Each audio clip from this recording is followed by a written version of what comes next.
Now, we can start the special event today. It's a high-level roundtable on the Peace Forest Initiative. As you may know, that the Peace Forest Initiative was launched during the 14th session of the Conference Parties of the UNCCD in 2019.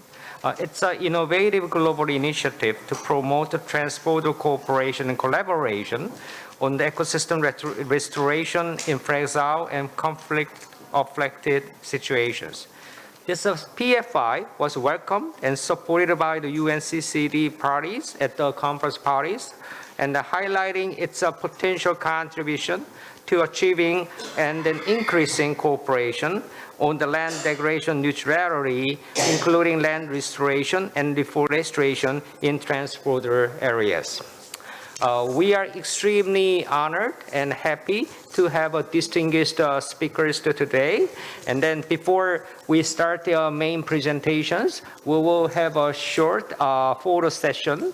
So please come to the podium, the speakers, so that we can have a short photo session.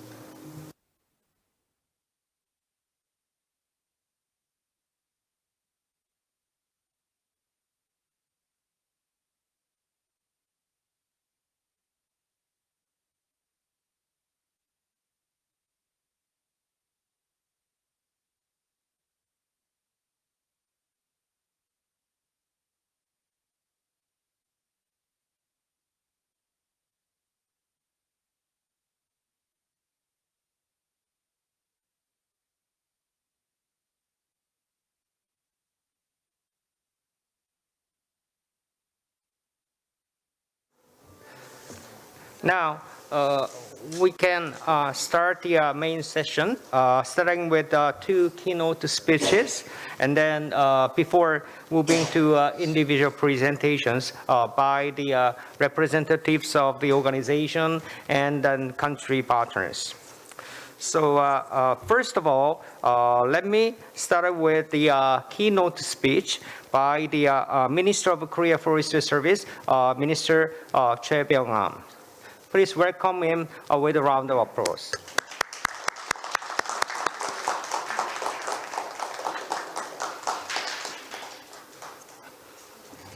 네, 반갑습니다.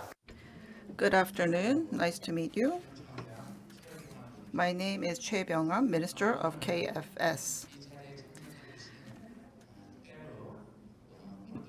Executive Director Lopez Cordoba of the National Forest and Wildlife Service, and also Director General Kabede Imam of the Ethiopian Forest Development, and also Executive Director Mr. Ricardo Calderon of AFACO. And also we have Secretary General or Executive Secretary Ibrahim Diao from UNCCD, who will be joining us by video. I would like to thank all of you for your participation. We are holding the 15th World Forestry Congress, and it is the most influential forum in the forest field and is joined by policymakers and scientists from all over the world in order to discuss solutions for the global forest issues. I am very glad to be holding this high-level roundtable on the PFI during the WFC. As you can see, today's conference is joined by many high-level delegations from a number of countries.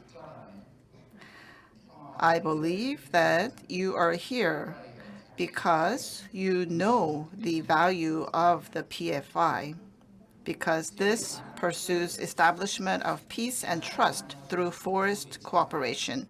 Countries have borders. We are divided by mountains, rivers, and forests, and in some cases, we are separated by oceans.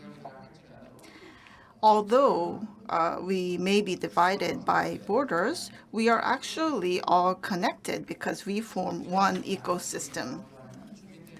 In this context, I believe that coexistence and exchange of countries will bring about more abundant and better lives for everyone.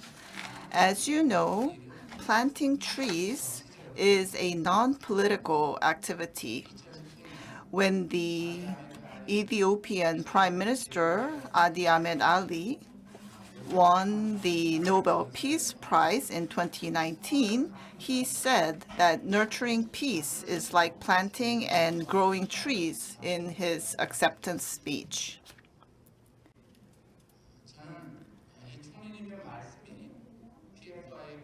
In this regard, I think that the PFI's vision is in line with the Prime Minister's words. In border areas where different countries or where different people live together, I believe that peace can be built through forests. The PFI aims not only to manage forests and lands effectively based on the concept of land degradation neutrality, or NDN, but also to establish peace and trust between neighboring countries during the process of restoring forests. I believe that dialogue during this process will automatically establish peace in the regions. The initiative is a policy program to reduce conflicts and to promote peace between the countries through support for transboundary cooperation on forest restoration. Conflicts, when they are elevated, can cause land degradation and can bring about food issues and also cause natural disasters. To help address these issues, the government of the Republic of Korea and the UNCCD Secretariat officially launched the PFI at COP14 of the UNCCD in 2019. It takes more than a generation to create forests, which means that planting trees together is something that the current generations and the future generations must work together, and we must share a common vision to make this possible. It is my hope that peace built by the PFI will last for many, many future generations to come.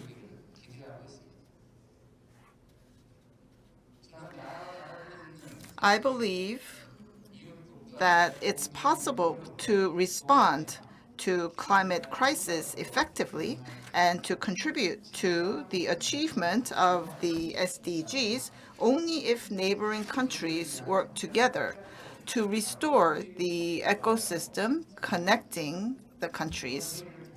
To this end, the PFI is the most appropriate platform.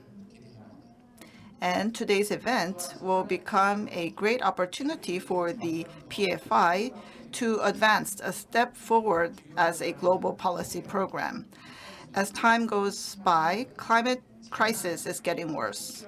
There is no country that is immune to natural disasters such as heat waves, floods, and forest fires derived from climate crisis. Sustainable development and prosperity of the next generation requires resolution of climate crisis and promotion of peace above all. I'm convinced that the PFI will make a great contribution towards these two goals. The KFS of Korea will do its best with the UNCCD Secretariat so that more countries can join the PFI pilot projects. And following the WFC, the PFI workshop will be held at the UNCCD COP15 in Côte d'Ivoire. I look forward to your great interest and participation in this workshop. Once again, I would like to thank all of you for coming from various countries. Thank you. Thank you. Thank you, Minister Choi, for your enlightened speech.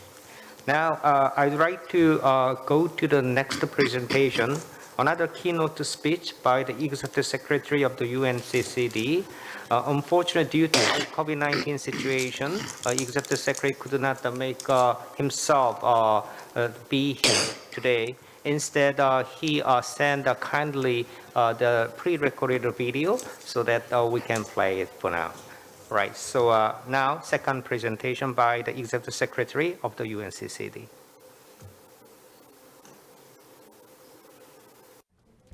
Excellencies, distinguished participants. Greetings from the United Nations Convention to Combat Desertification. First, I would like to thank the government of the Republic of Korea for organizing this special session on the Peace Forest Initiative in the context of the World Forestry Congress.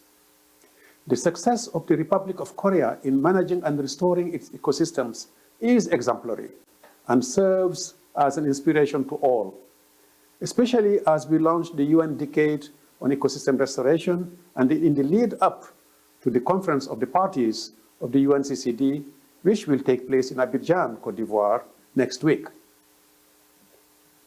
After the Korean War, faced with an economy and environment on the brink of collapse, the Republic of Korea managed to become one of the most advanced economies in the world, whilst restoring forest cover up to 63% of the territory, just in just one generation.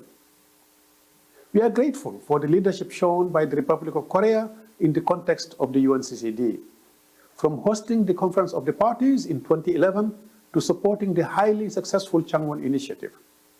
These have effectively allowed us to mainstream the concept of land degradation neutrality as the backbone of all efforts for land restoration worldwide. Launched at the 14th Conference of the Parties, the Peace Forest Initiative is another initiative of the UNCCD and its partners developed with the generous support of the Republic of Korea.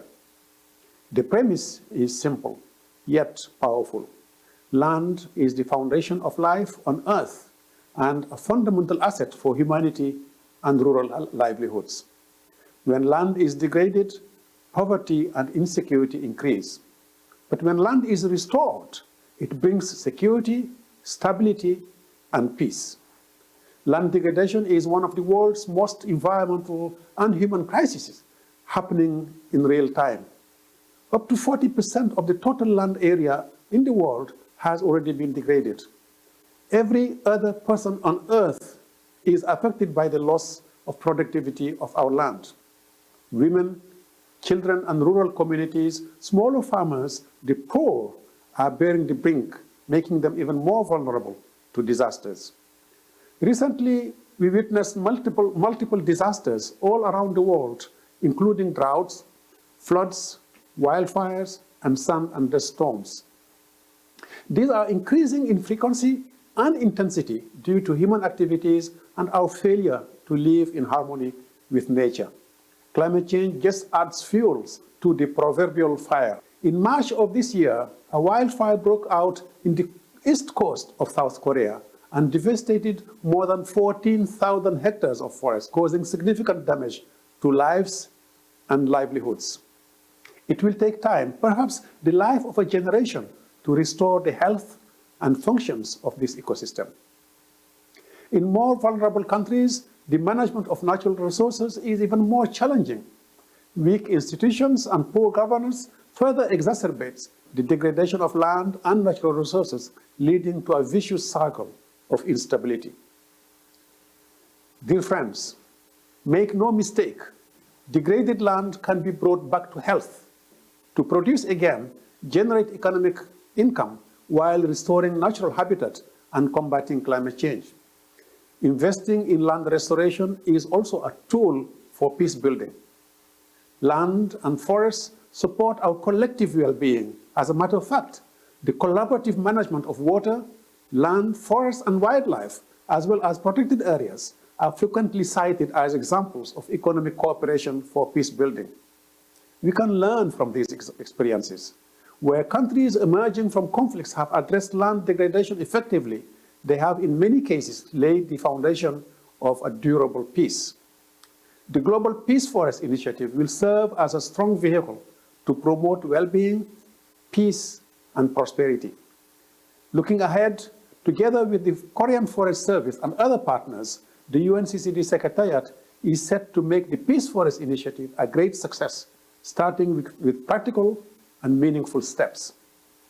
The upcoming UNCCD COP15 starting next week is a great opportunity to move forward. Regions and countries affected by conflicts and land degradation, both in Europe, in Central America, in Southern America, as well as in Africa, will have an opportunity to share their experiences and their aspirations for restoring the land and restoring peace.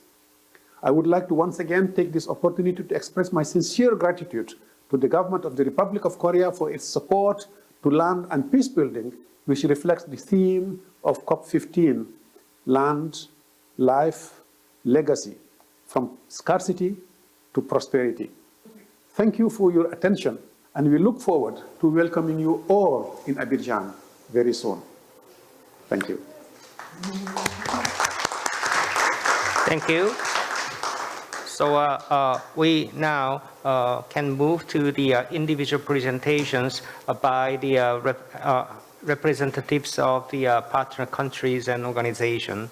And for that, I'd like to first start with the Peru, Executive Director of the National Forestry and Wildlife Service of Peru, His Excellency Hilard Lopez Cordova. Floor is yours. So you can just sit there and then give us your presentation.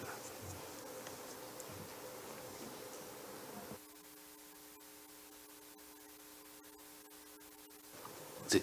Perdón, muy buenos días. Good afternoon.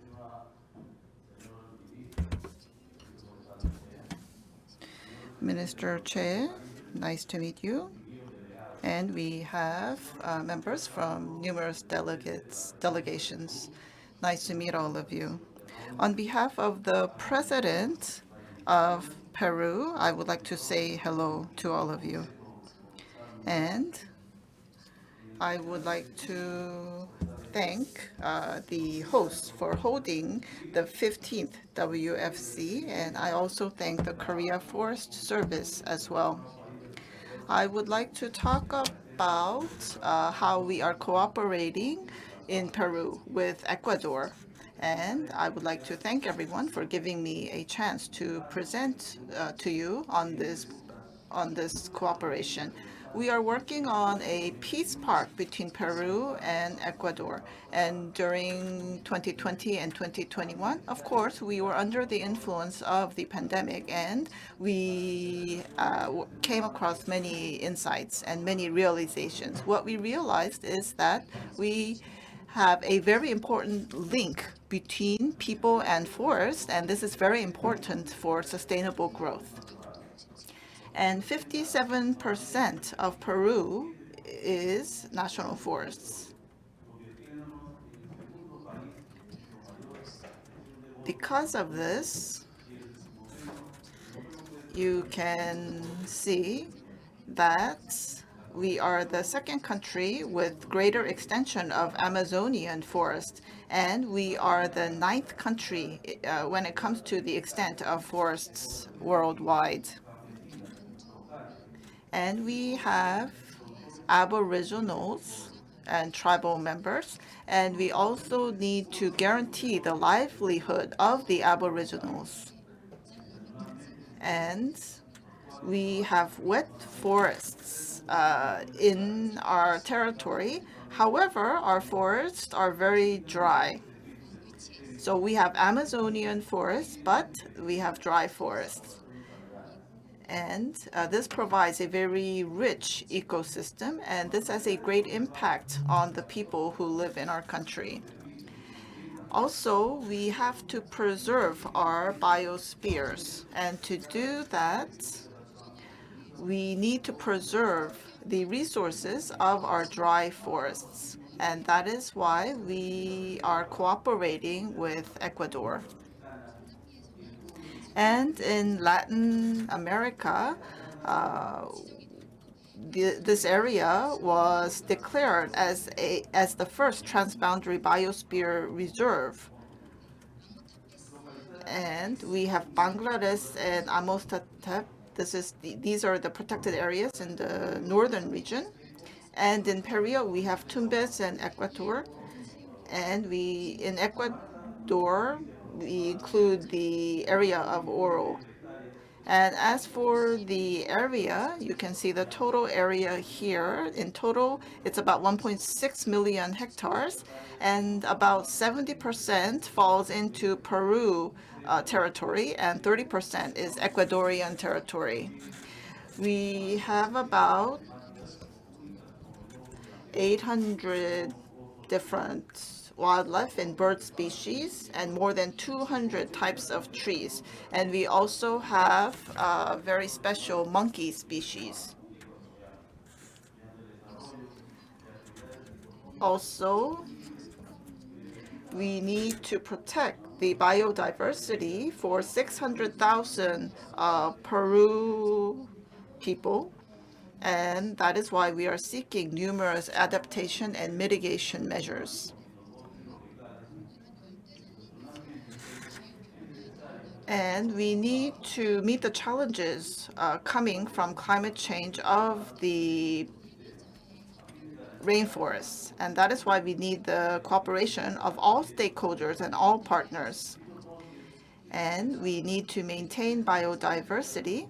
And as for these tropical rainforest, this area is exposed to many different types of climate, including very harsh droughts or sudden rainfall. Also, we experience El Nino in this region. Because of this, of course, the people who live here are impacted by the climate. And here I have a model for seeking sustainability and managing this environment. And here I show you a model of cooperation for preserving our ecosystem. And I would now like to share some of the results that we have had. So first of all, we had participation of Peru in the UNESCO's Man and Biosphere program.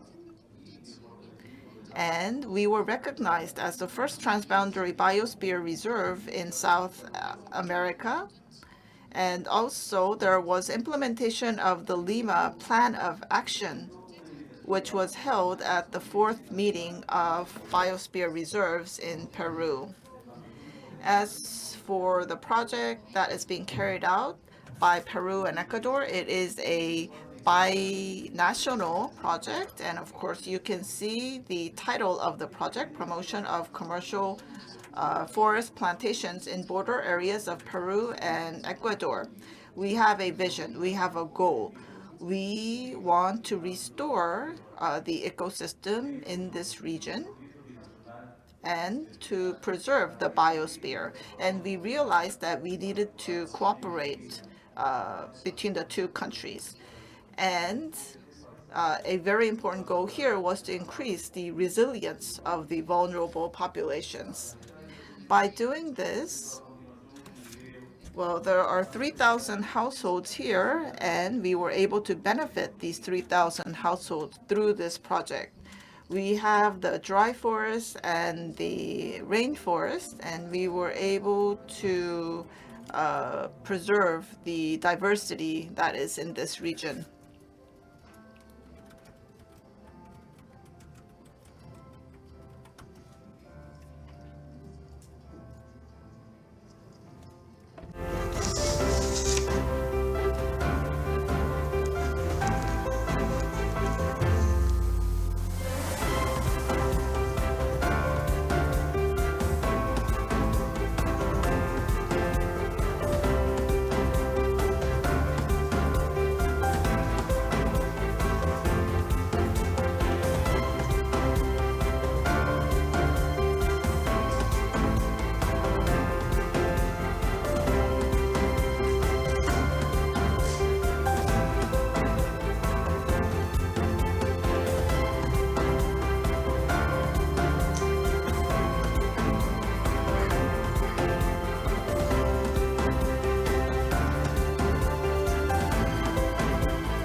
Siempre con el pueblo. Gobierno del Perú.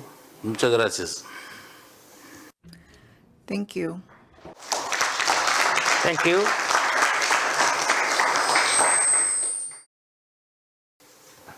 It seems cooperation between two countries, tells us how PFI can be best fit to further promote the cooperation between the countries so that we can bring not only the sustainable development goal achievement, but also peace and then providing the fire livelihood to the people in those countries.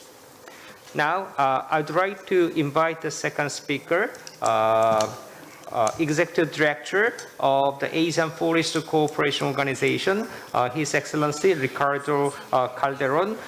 He's going to talk about APOCO's view and future engagement in the PFI. So, floor is yours. Thank you.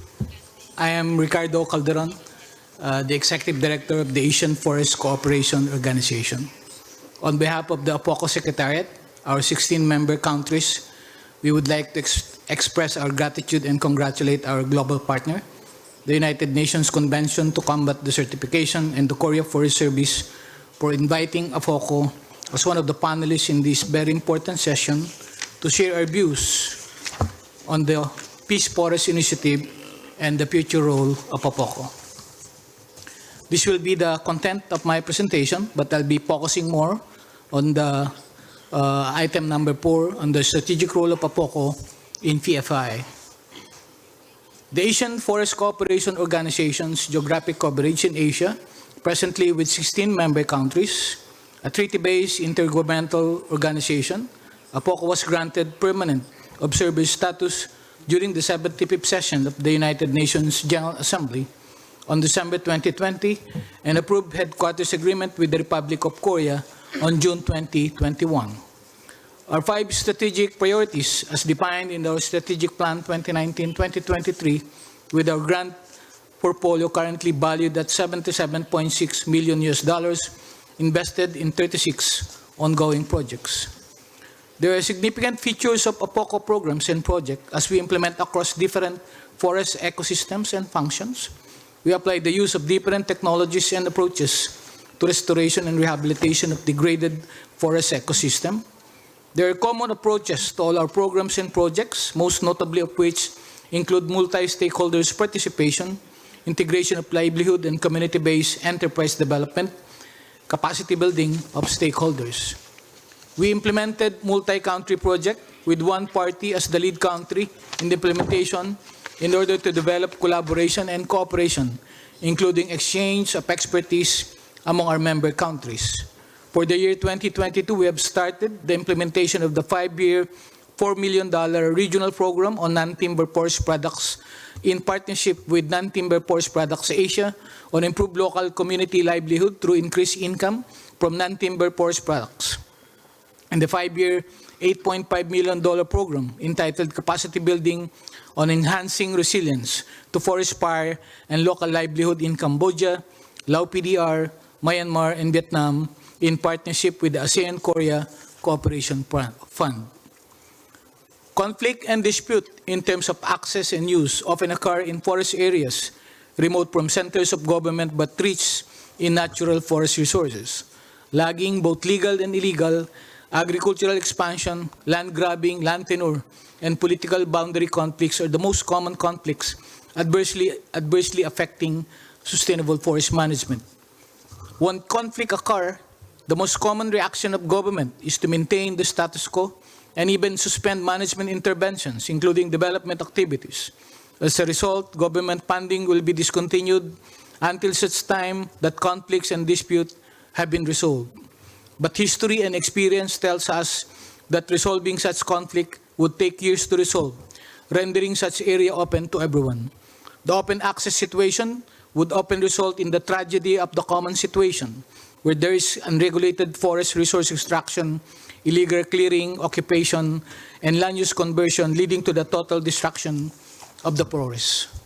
Fellow panelists, I am from the Philippines, and we are rich in experience in terms of internal resource use conflict, including political and boundary, including armed conflict.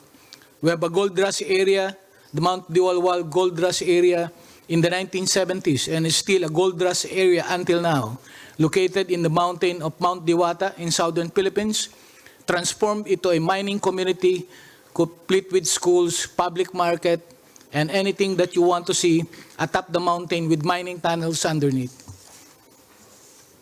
Forest-related conflict as one of the wider issues in sustainable ecosystem management were shared by APOCO in the August 2020 during the first ever global consultation on Peace Forest Initiative took place.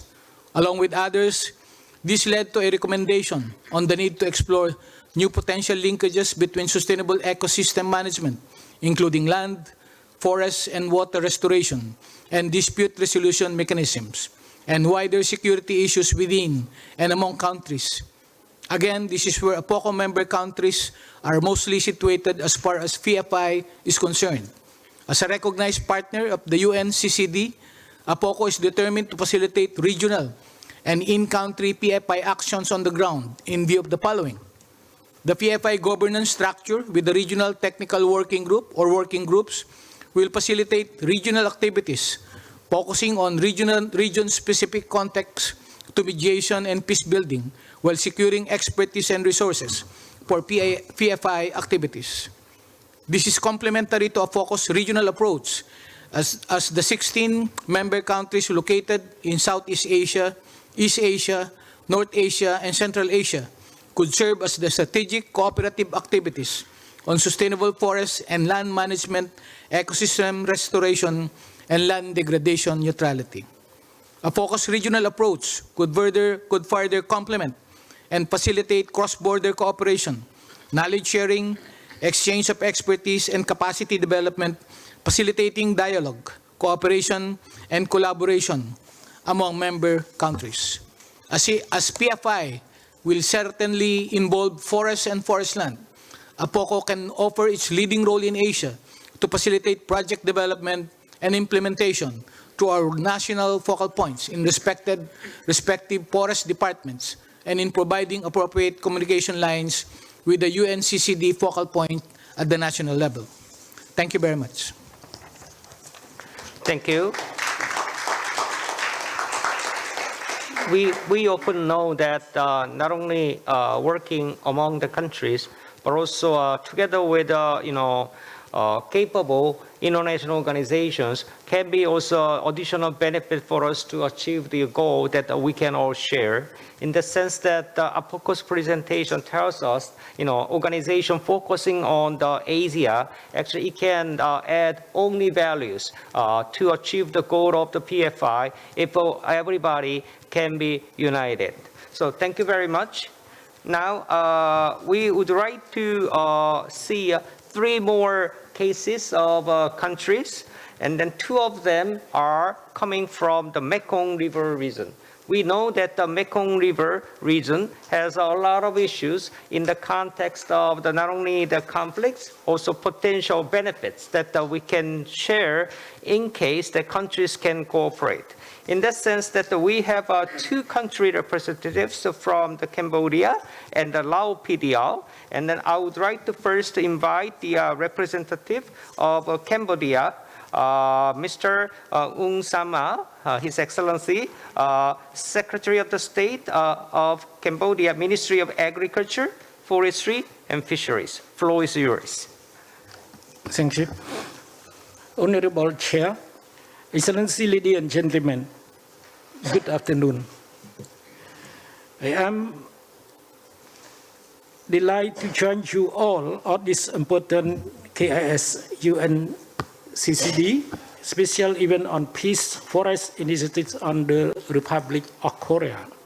The Cambodian delegation appreciate and thank the Korean Forest Service and the UNCCD Secretariat for making this crucial high-level roundtable meeting possible. This is our unprecedented gathering because of the event is organized in conjunction with the World Forest Congress, especially under pressure of the COVID-19. The Peace Forest Initiative had no border on our presence here signify the interest in peace, stability, and restoration of degraded land. The potential contribution of country at this event could significantly increase cooperation on land degradation, neutrality, including land restoration and reforestation in transborder area. Cambodia feels the crisis caused by the COVID-19 has seriously impacted the livelihood of our community. To prevent the spread and mitigate the impact, Cambodia has successfully comprehensive vaccination nationwide, strict health and social measures put into place. The rate of spreading and mortality are now considerably very low. As of now, we open our country for tourists and travelers to visit without imposing any guaranteed measure for those who have been received basic dose of vaccine. In recent years, committed efforts have been made by the real government of Cambodia to address deforestation, forest degradation, and the conservation of its natural resources. Cambodia, a low-emission country, is strongly committed to share effort with global development goals and agenda in general, and the Peace Forest Initiative in particular. Full peace and potential stability have permitted Cambodia steady economic growth over 7% per annum, thus allowing us to increase contribution to the country economy. Cambodia has developed a national action program to combat land degradation 2018-2027 to effectively and sustainably manage land aim and maintaining and improving land productivity in response to the need for agriculture development, food security, watershed management, and income generation for local community. The NAP, National Action Plan, is designed not only to respond to the objective of national policy and strategy, but also to pursue the commitment of the royal government to the United Nations Convention to combat land degradation, of which the Kingdom of Cambodia became a signatory on October 15, 1994. Land degradation is a global issue resulting from both anthropogenic and natural causes. Its certain development by degrading soil quality leading to a reduction in agriculture productivity. Over time, as productivity is impacted, operating profitable agriculture business will become untenable and the condition of the soil will reach a point when it will no longer be possible to effectively and effectively restore on soil quality to its natural state. Cambodia is endeavoring in strengthening legal framework, promoting institutional capacity, cooperating with other countries in the region and the world under the framework of UNCCD, UNFCCC, and UNCCD to reducing poverty through effective management of land use and other national resources. The NAP Steering Committee Technical Working Group at the national and sub-national level are established to develop management plan, implement, and monitor the result. On behalf of the Ministry of Agriculture, Forestry, and Fishery, I would like to inform the meeting that with the strong signal of coordination and support from the Korea Forest Service and the AFOCO, Cambodia has already developed a project concept now in collaborating with Thailand on live PDR to be submitted for final support. The project located in the Green Belt Emerald Triangle border area between Cambodia, Thailand, and Laos PDR, where conflict often happen among each other. The objective are to promote peace and prosperity at border area. Cambodia agriculture remains one of the lead sector which contribute to the national economic growth and also contribute to growth of the national product and income generation for rural community. Therefore, the strategic agriculture document complement and is aligned with national goal as such. The Royal Government Rectangular Strategy phase focus on first, promotion of agriculture and rural development, second, strengthening sustainable management of national and cultural resources, third, strengthening management of urbanization, and fourth, ensuring environmental sustainability and readiness for climate change. Your Excellency, ladies and gentlemen, I acknowledge progress made on the launching of the Peace Forest Initiative during the 14th session of the Conference of the Party of the UNCCD in 1994, which is the innovative global effort to promote transborder cooperation and collaboration on ecosystem restoration in fragile conflict area. Cambodia hopes that the proposed concept now mentioned about will be a good pilot project to test the initiative in the Southeast Asia. I also envisage that the Coral Forest Service via AFOCO cooperation will make the program become a reality. I remain concerned that the level of commitment from participating countries are still limited, and I would like to urge active involvement on facilitation of development partner and donor country on this matter. I hope the high-level roundtable as well as the World Forest Congress will mark a new area for halting land degradation at a speedy scale and scope of its cooperation. Thank you. Thank you. We found that Cambodia has been focusing on not only enhancing their national implementation plans, but also thinking about expanding their plans of cooperation with the neighboring countries. In that regard, that maybe a PFI can be also a very good platform for this country to further making their contributions to the region. And then next, I'd like to invite Lao PDR, His Excellency Idavi Akaharath, Director General of the Ministry of Natural Resources and Environment. The floor is yours.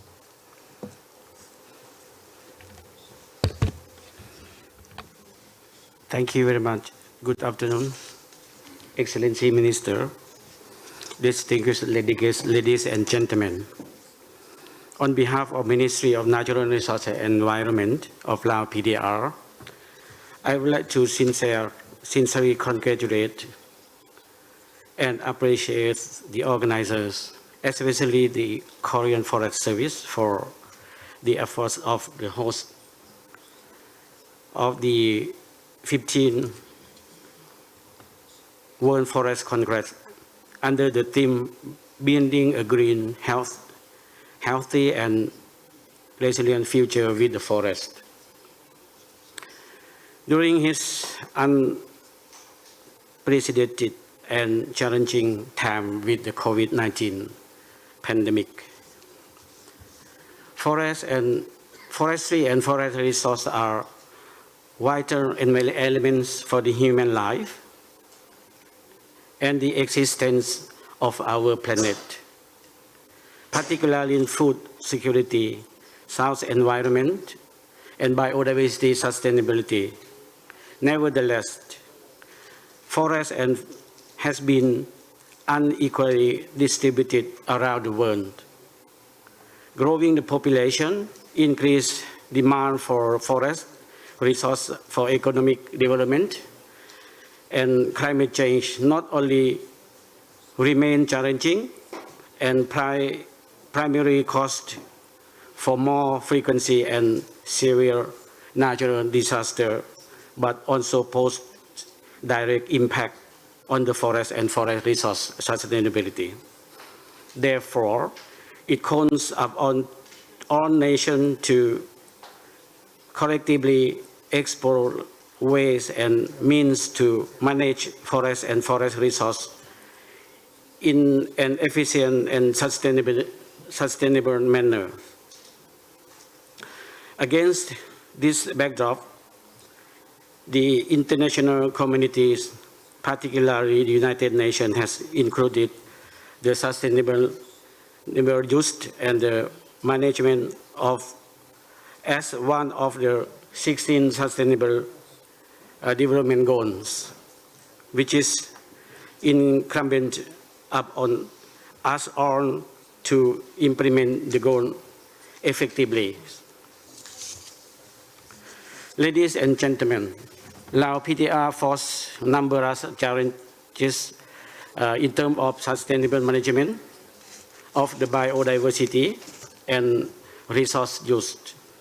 Nevertheless, the government of Lao PTR has realized the need to protect biodiversity and establish the nation protected area system, as well as enacting laws, decrees, directive and regulation on the management of the forest, aquatic animals, and wildlife. Moreover, the Lao government becomes a signatory of the Convention of the Biodiversity and UNCCD, also known as one of the Rio Convention in 1996. As such, it is committed to the implementation of the first Lao National Biodiversity Strategy 2020 to Action Plan 2020-10, and was developed of the National Biodiversity Strategy and Action Plan 2016 and 2025 is in current effective.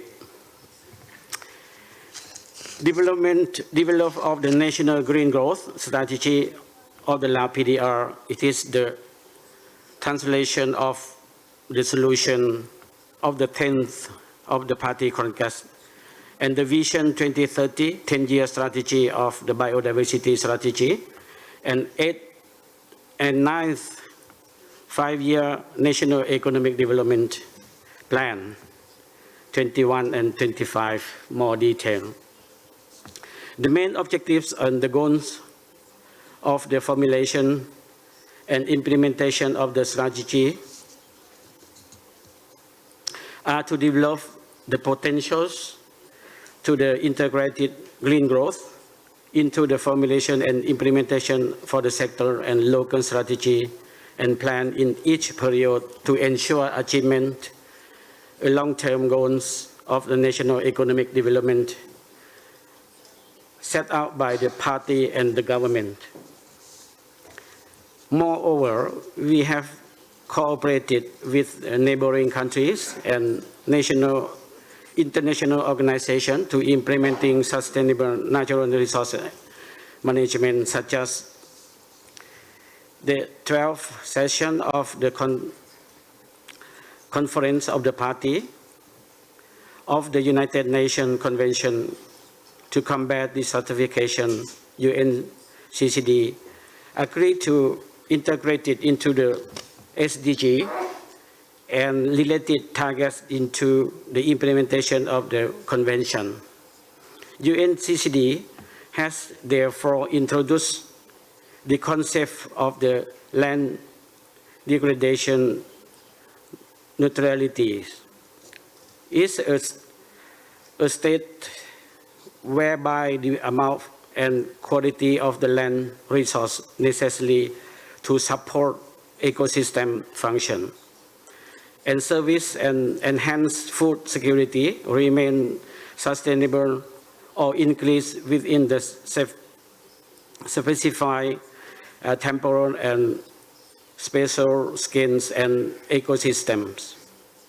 It's a unique approach which encounter balance and expected loss of the productive land and recovery of the degraded land areas. It suggests measures to convert sustainability management, manage and storage the land into the context of the land use planning in order to enable the UNCCD to make a significant contribution to achieve LDN.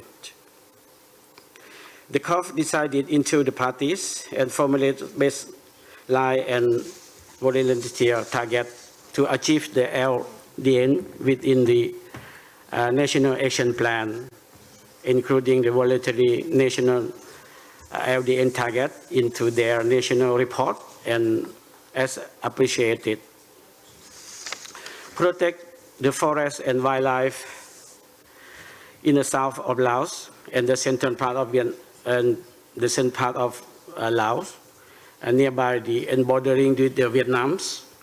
The objective is to avoid the deforestation and forest degradation along the border and the center of Laos and Vietnam with the Sarawak and the southern part provinces.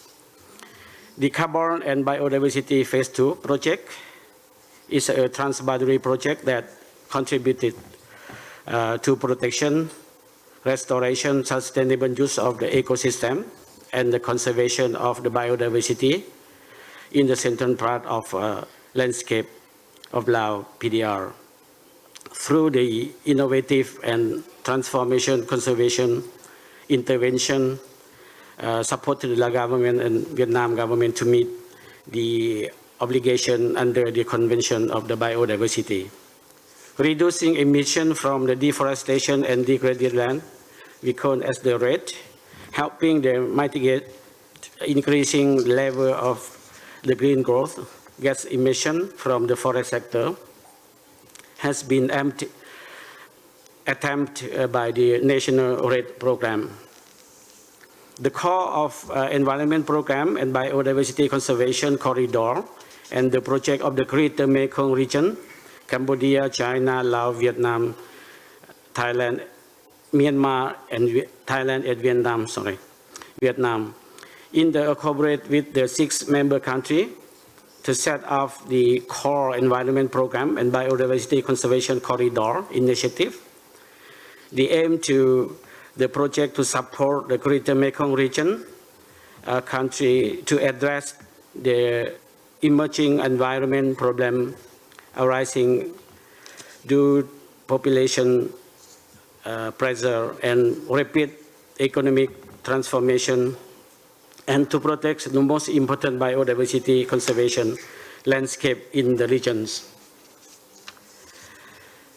Ladies and gentlemen, Laos PDR remains firm on its commitment to the regions, to the green growth and the sustainable development goals.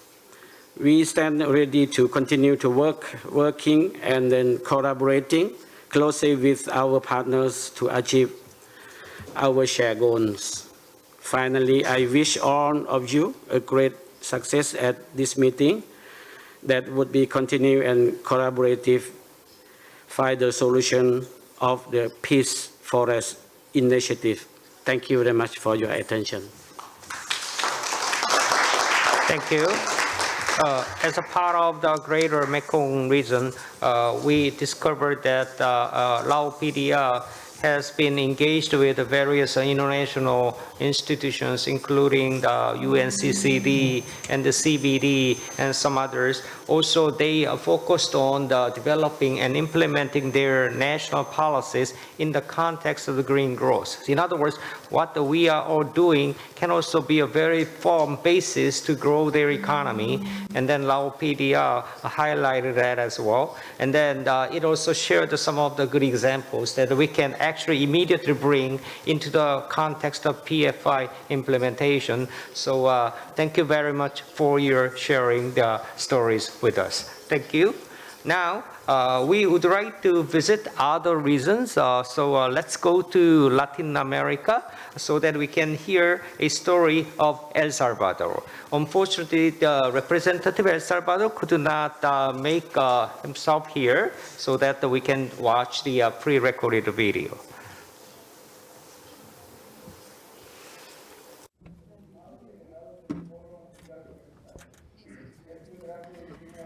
Participants of the WFC, good afternoon. Nice to meet all of you. It is an honor for me to be saying hello on behalf of the El Salvador government. I am a civil servant in the Ministry for Agriculture, Forestry, and Livestock in El Salvador, and I'm in charge of forests and managing drylands. First of all, I would like to talk about the drought in the Latin American area and also talk about the Peace Forest Initiative. So first of all, I would like to tell you that my country is most vulnerable of many regions in the world. We have experienced many natural disasters. We have had lots of rainfall, torrential rains, also long droughts and floods, and this is actually threatening the food security in our region and also causes poverty and forced migration. And it is also threatening the livelihood of the residents. And also we have dry lands. And of course, we are experiencing this in many different regions, but it also can be eco-friendly. And also, we are linked with the ecosystem in the dry rainforests eco-region. And you can see a map of the drylands that we have in Latin America. And if you look at the area that is marked in yellow, then this is marked as high. And dry area of Latin America is about 30% of the total. The total length is about 1,600 kilometers. The width is 100 to 400 kilometers, and 10.5 million people are affected. And El Salvador, the entire country, is under the impact. And we have cities with high population intensity. And we have the Guatemala City, San Salvador, Tegucigalpa, and Managua, which are impacted. And we have 57 livelihood zones. And of them, 47 are affected by the dryness.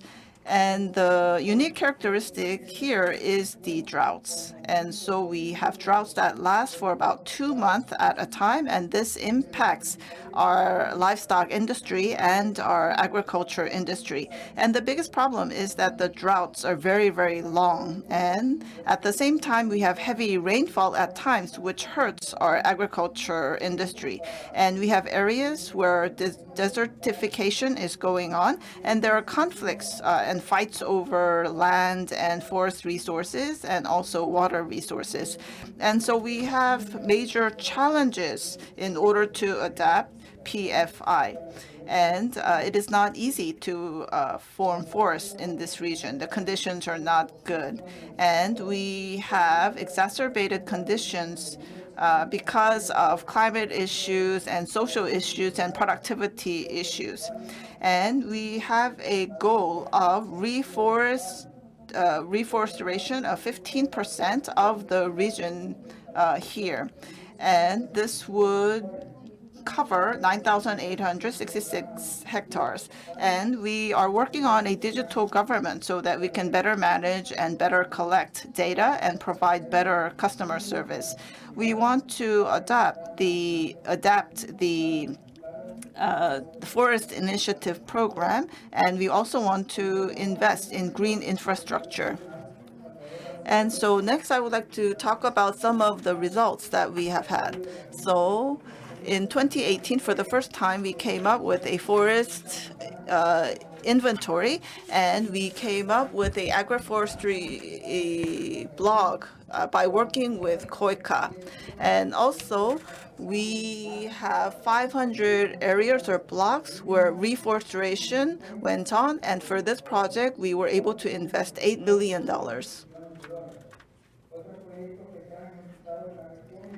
And we have other numerous projects that are currently ongoing. We're working on resilience strengthening and also better managing our droughts. And we also have cooperation with the other countries in the neighboring region. And so that was my presentation. I wanted to talk about the numerous projects that we carry out in order to deal with the serious issue that we have. Thank you. As a country which is located at the dry corridor in Latin America, El Salvador has made various efforts to address the challenges. And then we also found that El Salvador already have some good cooperation with the Korean organizations, including KOICA. And then for that, I think that there is a possibility that we can add more resources to be put in place for El Salvador and probably with their neighboring countries in the context of PFI. Thank you very much. Now let's go to Africa. And we have one presentation ready about Ethiopia. The representative of Ethiopia could not travel here, so we will watch another pre-recorded video.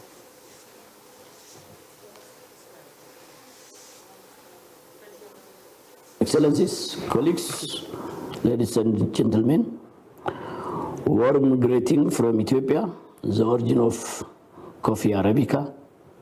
I would like to thank the Korean Forest Service for inviting me to speak at this very important high-level roundtable meeting on the Peace Forest Initiative. It's really a pleasure to address you today virtually on behalf of Ethiopian Forestry Development and myself. Excellencies, ladies and gentlemen, as you know, Ethiopia had launched the Climate Resilience Green Economy Strategy aiming at reducing greenhouse gas emission and building resilience by 2030, following green development paths. Ethiopia has communicated its most ambitious updated NDC to UNFCCC, targeting to reduce greenhouse gas emission by 68.8% by 2030, as compared to the 2010 business as usual scenario. Forest sector is expected to contribute about 50% of the greenhouse gas emission reduction targets of the updated NDC. Forests are also the major host of coffee and other unique biodiversity of Ethiopia. Further, forests are important contributor to the socio-economic development of the country. Excellencies, ladies and gentlemen, in order to sustainably conserve existing forest and to restore degraded landscape, in 2019, the Prime Minister of Ethiopia, His Excellency Dr. Abiy Ahmed, has introduced the Green Legacy Initiative. The Green Legacy Initiative is able to mobilize millions of citizens who planted billions of seedlings of different species, including coffee. The Green Legacy Initiative has inspired millions of Ethiopians from all walks to engage in tree planting, forest management, and contribute their share in the fight against the impact of climate change, biodiversity loss, and desertification. The agroforestry for people, peace and prosperity in southern Ethiopia's coffee growing region is one of the initiatives that Ethiopia has been implementing in collaboration with other national and international partners. Ethiopian Forestry Development, as host of the project, has been closely working with the Environment and Coffee Forest Forum, the Korean Forest Service, SK Forests, P4G Secretariat, UNCCD, UNEP, and Triple J. Ethiopia Forestry Development, on behalf of the government of Ethiopia, would like to express its thanks to the project funders. As you all know, the aim of the partnership is to promote market-based, sustainable coffee-based agroforestry to boost farmers' income and energy supply in southern part of Ethiopia, where farmers produce and supply quality coffee to the global market. The project also aims at restoring degraded forest and coffee agroforests. The project is very important and timely for building peace among ethnicities by enhancing alternative livelihoods and thereby minimize conflicts. It contributes to build peaceful relationship between local communities through agreed resource sharing mechanism, especially water for coffee processing and domestic use. Ladies and gentlemen, Ethiopia will work hard to ensure the successful implementation of this project, while also looking for more cooperation to scale up the best practices of the project to other potential areas in the country. To highlight some of the project achievements so far, the project is working in 2 coffee producing districts that are located in 2 neighboring districts. In both districts, the project is supporting 2 cooperatives in improving coffee production practice, quality and business practice, as well as governance. The coffee processing infrastructure of both cooperatives were maintained, and more shall be done in the current year. Millions of coffee and shade trees seedlings are being raised in 3 coffee nurseries, and a whole be used to restore 1,000 hectares of degraded forest and coffee agroforests. Capacity building trainings were given to cooperative development agents and experts. Solar electrification and water supply system for coffee processing and domestic use are also under development. About 20 tons of quality grade 1 coffee is available from the cooperatives, and an additional 40 tons can be mobilized from other cooperatives in the area, and 100 tons of coffee can be purchased from the local suppliers. Excellencies, ladies and gentlemen, I hope you are all inspired by the potential of Ethiopia for quality coffee production, processing, and supply, which can be further expanded by this partnership. Also kindly aware that Ethiopia's age-old coffee-based agroforestry system supports diverse indigenous species, which are crucial for food, feed, wood, and other products.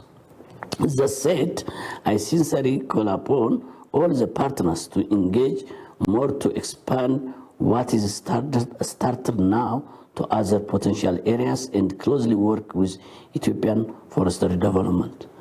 I wish you a successful delivery. I thank you for your kind attention.